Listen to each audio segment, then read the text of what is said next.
Okay, so today we are going to be working with the soap paste that we made yesterday, and I'm going to be showing you how it can be turned into some magical products. We're going to be turning it into 3 different products, and we're going to talk more about shelf life of soap paste and the shelf life of the soaps that or the products that we are turning it into. And I'll tell you more about all of that in just a minute. But before I do, hello, I am Mrs. Soap and Clay. Let's make stuff.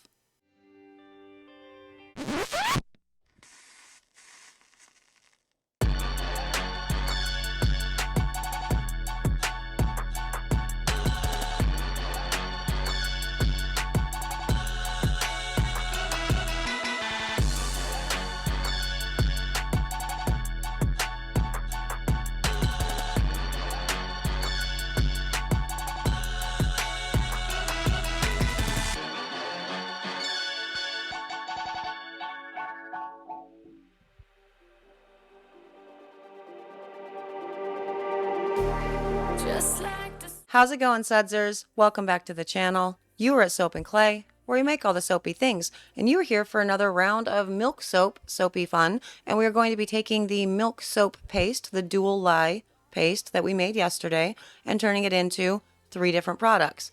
Technically speaking, it's 1 different product, but I'm going to tell you and show you and give you recipes for how you can turn that 1 different product into other things. So 3. So what we're going to be making with this soap paste is going to be a whipped soap base. Now, you may have seen this. Stevenson is obviously the most popular brand for sure. I think Crafter's Choice has a variation of that as well. And I think I've even seen it in one of the craft stores recently, like Michael's. And I just opened up the tin to see what it looked like inside. It was a big schloopy mess. It was not good. I also hate the Crafter's version of it for sure. It's very schloopy and not fun at all. The Stevenson's base is the most stable for sure, but there are a lot of pros and cons with doing a base, like a pre-made base for your whipped soap, right? The biggest con is going to be the cost. It's so expensive, buddy. Anywhere you go for the Stevenson's brand, I mean, the last time I even checked, it was like $125 for like 25 pounds or something ridiculous. And I would not at all be surprised if it wasn't exponentially more right now. But so that's definitely a con. One of the other cons is going to be obviously you don't get to control the ingredients. Doing your melt and pour bases, which is effectively what this is, because you are adding glycerin, means that you can control the things that you put in. Whereas with a Stevenson's base or the Crafter's Choice base or whatever, you have extra detergent stuff in it, that you might not want in there. Extra bubblers that maybe you want to eliminate. If there's like a coconut oil component, you don't want that in there. All the things. With this one, you don't have to add any of that at all to create an amazing whipped base that you can then turn into a number of different products. And so that's what we are going to do today. But obviously the pros for buying a pre-made base is, well, it's easy because you don't have to make the soap paste. But I showed you yesterday how easy it is to make the soap paste, so why not just do it from scratch? The way that we all know how to do things. So anyway, let's get to the video. We will watch the making of the soap paste into the base and then turning that base into a shaved croap. I will tell you what that even is. Into a whipped sugar soap scrub. I will tell you what that even is and how it all holds. And I think I'm even showing you, maybe I'll show you that it pipes, because it pipes beautifully. I'm not good at piping though, but I think I might leave that in. So let's go to the footage and we'll find out.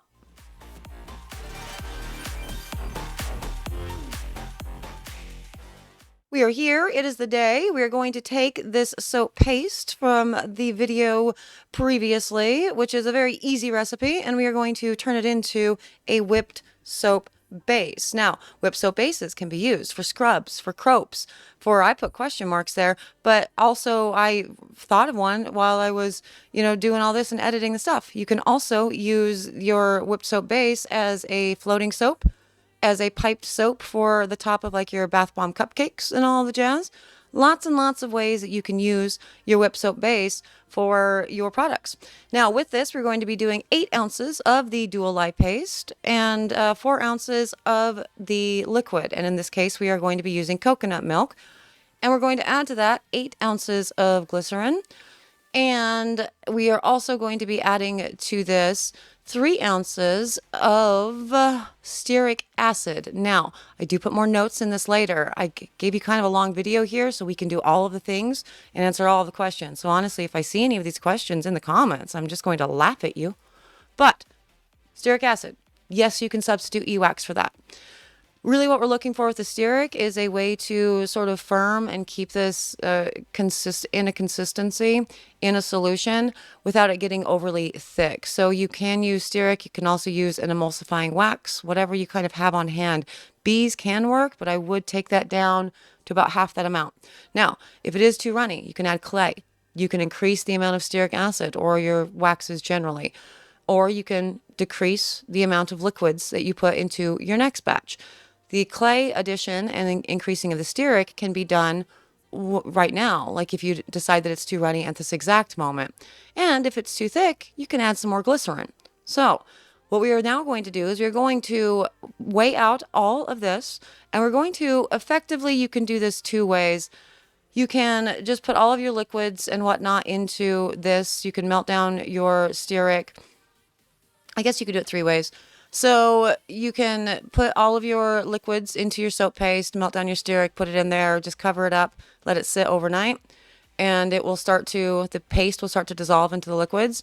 Now see here, this is the paste that we made before, and you can see that it has a little bit of moisture to it, right? So the older a soap paste is, the more water you're going to want to add to it. So with this particular thing, doing a 4 ounces of the liquid to 8 ounces of the paste totally makes sense, because this particular paste, brand new, did it yesterday, and so there's still a lot of moisture within it. But the older it gets, if you have paste that's been sitting around for a couple of years and you still want to use it, you totally can just increase that water amount. I would recommend increasing that water amount by around 10% from this base of 2 parts paste to 1 part liquid water, and playing from there. Ultimately, at this stage, this is something that you can continue to adjust. You can add more water if you need to. If you overshoot the water, again, you can add some more stearic, or you can add clays to sort of soak up some of that additional moisture. And once you're done and you have everything weighed out for your paste, just go ahead and press it all down and make sure that you get it sealed again. You can put it in an airtight container like your Tupperware or whatnot. You can put it into a plastic bag. I just do this. I just cover it with saran wrap around the entirety of the paste itself, and then just put it, in my storage cabinet for my ingredients, whatever. It's completely fine. Now, the liquid is a coconut milk that I did actually get out of the coconut itself, out of multiple coconuts, kind of a lot of milk. With all of that, which is footage I am going to release this week, actually, the coconut milk stuff, as well as some other ones that I played with, because I thought, why not? It doesn't ultimately matter that we're already in August, whatever. This year has been crazy as far as content goes. And so I want to get all of the fun footage and stuff out to you guys for the experiments that we did. So ultimately, it doesn't matter that it's August, is my thinking. So we will be doing coconut milk as well as evaporated milk and sweetened condensed milk this week. So you'll get to see my experiments with that. But for now, as I said, you can totally just leave this at this stage and let everything start, let the soap paste start dissolving into the liquids. And at that point, you can then melt down your stearic acid and put it into your soap paste, or you can put everything into a double boiler or your crock pot or whatnot, heat it all up, and then put your stearic acid in with that, so the stearic acid will melt while this is all heating. And either way, it kind of works. For me, I'm going to stick it all into the microwave because I want it to be done right away. And so that's what I did with this guy. I did put it in the microwave for around a minute and a half or so the soap paste would start dissolving faster, so we can get this going. And at that point, what I will do is put this into my KitchenAid, bowl thing. And I always get a lot of questions about the soap paste. Do you whip it hot? Do you whip it cold? You can whip it both, honestly. If it's too hot, as I said in the previous video about the soap paste, if you start whipping it when it's too hot, you run the risk of it being so hot that it's going to melt the sugars if what you're making is a whipped sugar soap scrub. So I wouldn't go with too hot, but anything under like 90 degrees, totally fine to do as is. You can also whip it when it's cool, when it's room temperature, when it's chilled. Absolutely. It's going to be and perform much like you would get with like a whipped body butter. You know what I mean? So, extras that we will be putting into this will be the preservative at 1%. We are also going to be incorporating the honey quat from the last recipe that I said I was going to wait until this to put in. And of course, the clay is going to go in for well, effectively for both. At this point, you could put clay. I usually do within my whipped base because I want the clay to be incorporated all of the time. And so I would put kaolin clay into the base itself that then sits in its container, ready to be turned into Croaps or whipped sugar soap scrubs whenever I'm ready for it. And also, obviously, your scent, you can put in bentonite clay for your Croaps, sugar, all the jazz. 1% sodium lactate is another good way to firm this up if you do find that it's too runny. So you can always try sodium lactate if you're finding that your base is too runny. This is really something that you can play with. You know what I mean? For the paste itself, I don't recommend playing with the water ratios too terribly much, but I do recommend playing at this stage. Once you have your soap paste, just experiment with it, and find your happy medium. Now you can see here that I am checking the temperature, but I didn't show it on camera, so it must not have been a temperature that I was concerned about or that I thought was of interest to you. So I'm going to assume that this is somewhere under that 90-degree threshold, and we're going to go ahead and start whipping it up.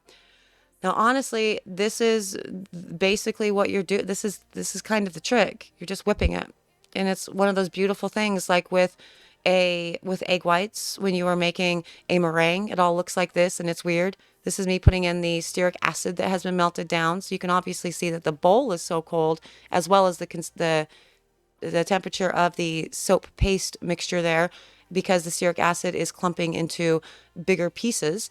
The more you whip it, it will continue to beat down and break down within the soap paste, and so all of those pieces will be gone at some point, so you don't have to worry about that. But yeah, it's like whipping up your egg whites that look all gloopy and sloppy and strange. And then eventually, with all the aeration and stretching out of the proteins and everything, it becomes a meringue. It's beautiful. Same concept. With this particular recipe, whenever you have everything fully incorporated, so your stearic acid or the waxes that you're going to use, as well as any clays or whatnot that you may want to put in, and your preservative. I would go ahead and recommend putting in your preservative at this stage if what you're wanting is a whipped soap base that you can turn into something else later. I'd recommend putting in the preservative right now because it does have water in it. And also, for the bigger, more important reason, what if you forget to put it in when you're making your sugar soap, or you're making your croap? Those are things that do come in contact with water with the end user. And so having your preservative in there is just best practice. It's a great idea. You should do it. You do not want rotting products at your, end user. So putting the preservative in to this product at this stage for the storage on your shelf, highly recommend that. But as you can see, it's whipping, and as the longer it whips, the lighter it becomes, and it's not looking schloopy or anything. We do still have, as you can see, the lightness that's occurring. We do still have some pieces of both the soap paste and the stearic acid that have not fully broken down yet. Now, you don't have to fully break it down. It will eventually break down on its own just by nature of being within the solution. And at this stage, it's reasonably good to go. You can store it right now at this stage. It's kind of slimy, and it has a very cool hand feel. Kind of, I don't know, squishy, a little bouncy, but it does still have a couple of those little pieces within it. And so I would prefer to continue whipping this up a little bit, but it's a nice time to test it. Let's check it out, make sure it lathers and does all of the things. And as you can see, it totally lathers.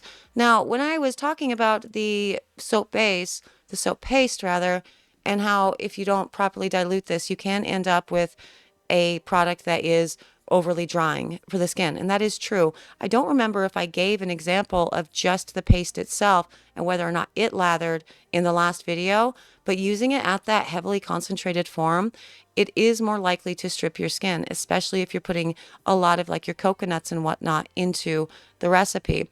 So I would, try it. If you make your soap paste, go ahead and try it, wash with it, and then see just how much of a difference it makes by nature of just putting in the glycerin in the overall hand feel and whether or not it's drying. Now, for this particular thing, I am going to go ahead and just kind of put this in a ball and put it into a Pyrex container. We're going to check on this again at the end of all of it. I'm just going to let it sit for a couple days, and then we can see the end result of all of that, like how it's holding up, as well as stuff that's been holding up for several months. But for right now, let's go make the croaps because that's fun.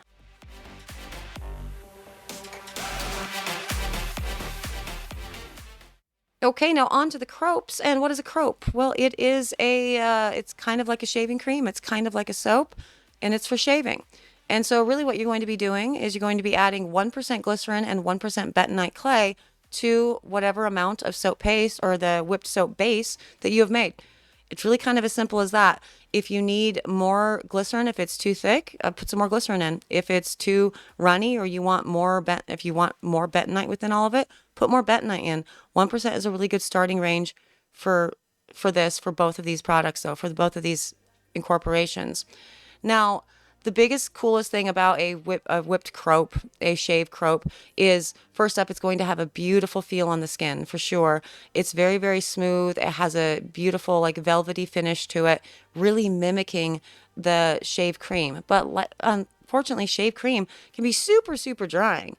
And so this has all the humectant properties that you're getting from the glycerin built into this, all of the skin purging and detoxifying of the pores and all of the jazz with all of this. Really with the bentonite, it's also a really good slam dunk. I know there is people that do the shave stuff, they are very opinionated. You should see their Reddit boards, buddy, on whether or not bentonite is a good thing actually for their products. And some love them and swear by them and only use stuff with bentonite, and others do not. And that's fine. That's a personal choice that we all get to make. You know what I mean? Well, while this is mixing up, look how beautiful it is. The more you whip it, the more gorgeous it gets. And this is just with the 1% glycerin in it. We have not added the bentonite clay. We have not added anything else. And so honestly, at this stage, if this is how you wanted to put this into a separate container and package it, you could. There would be zero problems with that. You could actually just put this into an airtight container and put it within your storage cabinet with all of your products or whatever and save it in this form. It's not going to deflate. It's not going to separate. But again, do make sure that you are putting in your preservatives and whatnot as well at this stage, just so you don't forget it later, which is what I'm doing right now. I'm adding in the honey quat as well as the preservative. I did not decide to put any extracts within this. You can also start at 1%. Don't go over 1% because there's really no reason to. You won't get any more benefits by putting more in. But look how beautiful that is.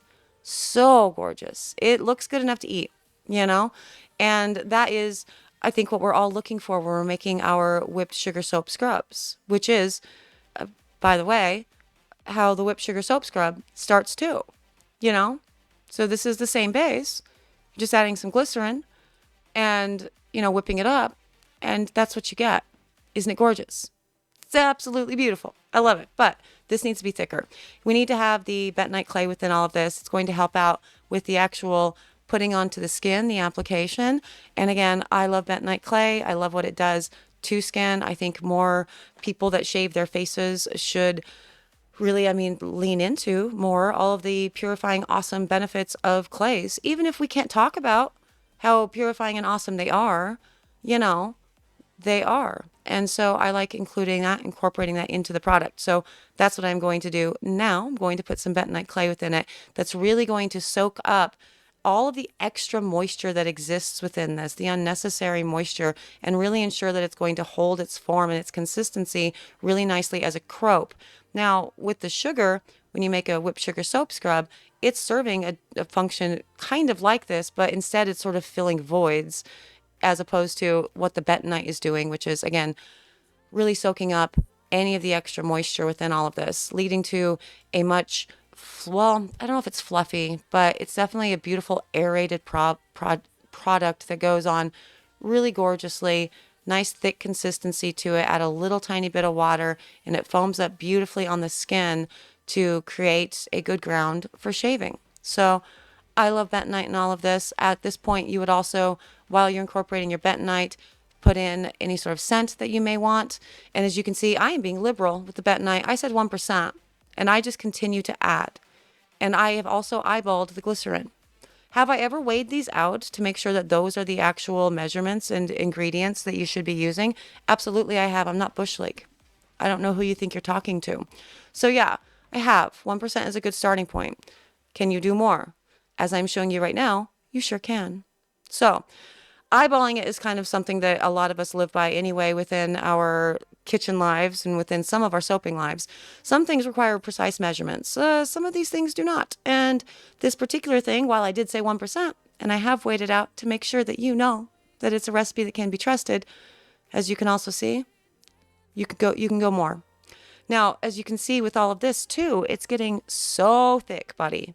So thick. I love it. It's so beautiful. That is holding up so well. I don't actually know if this is something that could be piped. I'm not 100% sure. I've never tried to pipe my croaps. I really just take all of this beautiful croapiness and put it into, just scrape it into the containers because I don't pipe. It's not a journey that I enjoy at all. But I'm going to feebly try to do this with my gloved hands, which is terrible, but I got to keep the gloves on for safety and, keeping everything nice and clean. So it's hard, but it's kind of the process there on your skin, except you're putting it on in a different way that isn't being hindered by a pair of gloves, unless you just kind of walk around life wearing gloves all the time. That's weird. But yeah, so kind of the process you see there on actual hair, it starts to kind of foam up and do its thing, and you can shave. Like that's what I was mimicking with all that. Yeah.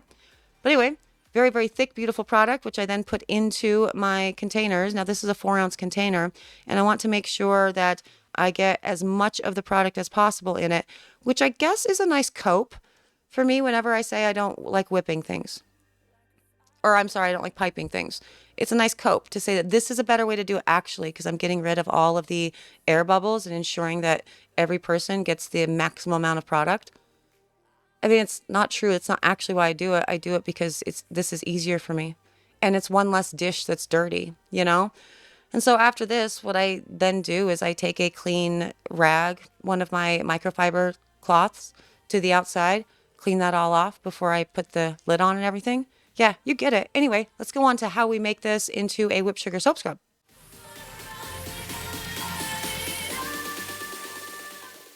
Okay, now we're going to take the exact same base here that I've already put the bentonite clay into, and I'm going to add more glycerin to it. That's really it. If you were doing this from not the croap form, and so you don't have any bentonite in it, I would still say 1% glycerin and up to 100% sugar. So what does that mean? That means if you've weighed out 8 ounces of your soap base, so this whipped soap, you could put up to 8 ounces of sugar in it with zero problems whatsoever. That is still going to give you a nice pipeable consistency, and it's going to be a nice exfoliating experience for the end user.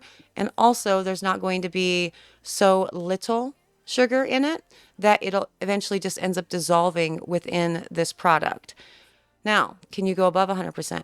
Absolutely. I have pushed these whipped sugar soap scrub tests to their absolute limit. I think the most that I've ever done is 3 times the amount of paste to sugar, and it functions. It certainly does not pipe, but it functions. And so if you do 3 times the total weight of your soap base in all of this with sugar, it leads to a very thick product. That was something that you would probably only reasonably do if your soap base was really, really runny. Like the Crafter's Choice is so freaking runny. I hate how runny that soap base is.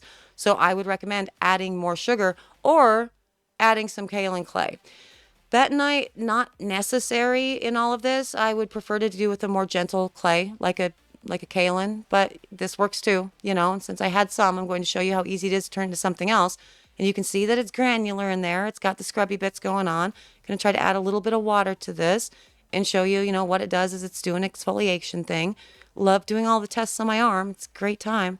It's also funny how many colors I am skin-wise right now. It's actually nuts. This summer has been the summer of tan lines, weird like farmer's tan lines. All the work that's being done on the house, that I am up on the rooftop, click, click, click, doing all the jazz. It's all a thing. But yeah, so gorgeous. It bubbles up nicely, it exfoliates nicely, leaves your skin looking nice and bright and beautiful. It's gorgeous. Now, this is normally how I do this. And you see how it's schlooping in the container in the KitchenAid, bowl right there, while I'm putting it into the big container, which is an 8-ounce container.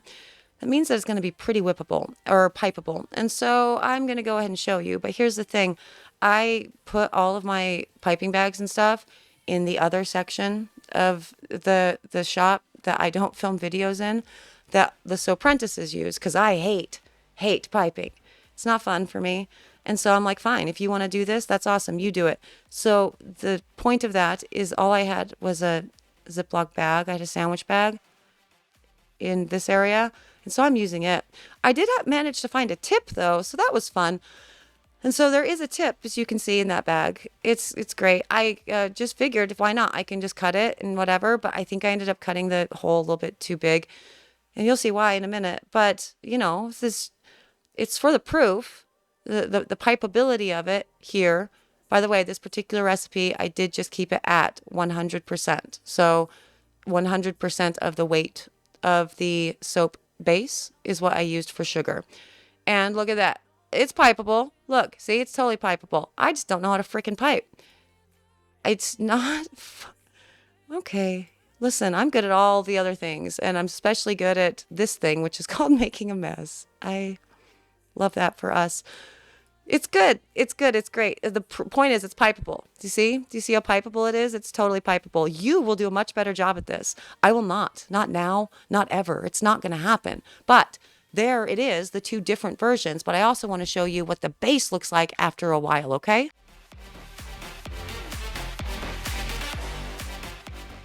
Okay, and I did just want to show you real quick how everything holds up. Now, I did check the footage from this video to the first, and so this is sitting out in open air for 5 days with just the bit of the base that I had taken out and just formed into a ball and put out there. So as you can see, everything else did finally, dissolve into the base itself. So it's all good. This is the bentonite that, so the croap essentially that I did the exact same thing for. So put it in there, let it sit out in open air.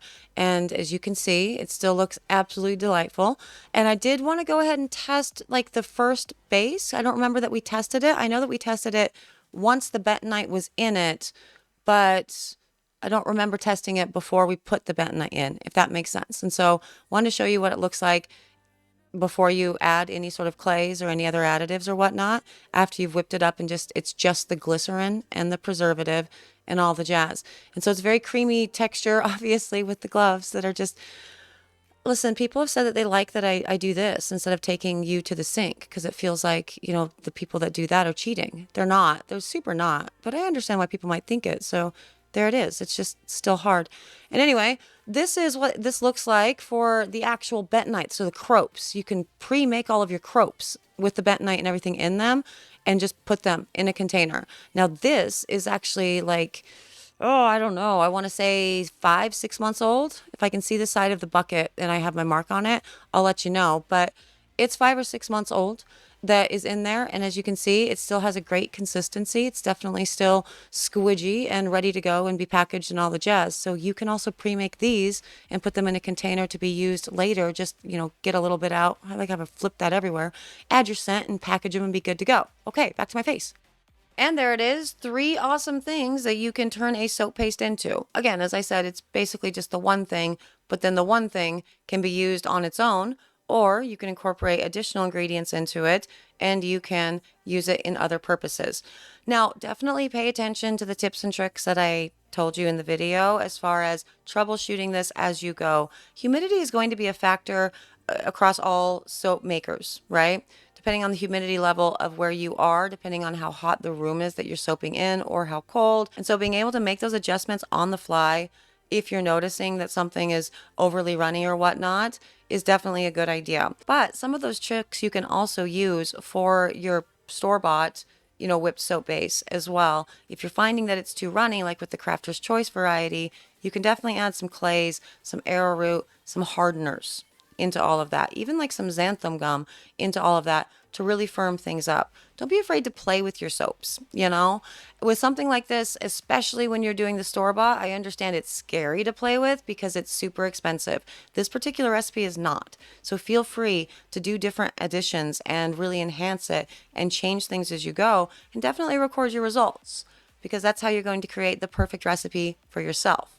For those of you who have made my whipped sugar soap bases in the past using soap paste, my soap paste recipe, thank you. I see comments near daily on those old videos talking about, all the successes. And so that's awesome. I'm glad you're loving it. Try this one. Let me know if you love it too. That would be awesome. Sudsers, you're awesome. Thank you for being you. Thank you for being here. Thank you for existing. I appreciate you guys so much. I know we have another weekend of crazy booth events for a lot of you. I hope everything is going well and you're ready to go. You're rocking and rolling. And I do also hope that you are taking the self-care time that you need for whatever reason you may need it. It's very important. For the rest of you that are not Sudsers, I suppose that applies to you too. I just care about you less because you haven't subscribed or commented and said hi and became a Sudser. It's really that easy. That's all you have to do. So I hope you guys will come back and join me for another round of milk-related soapy fun. Bye.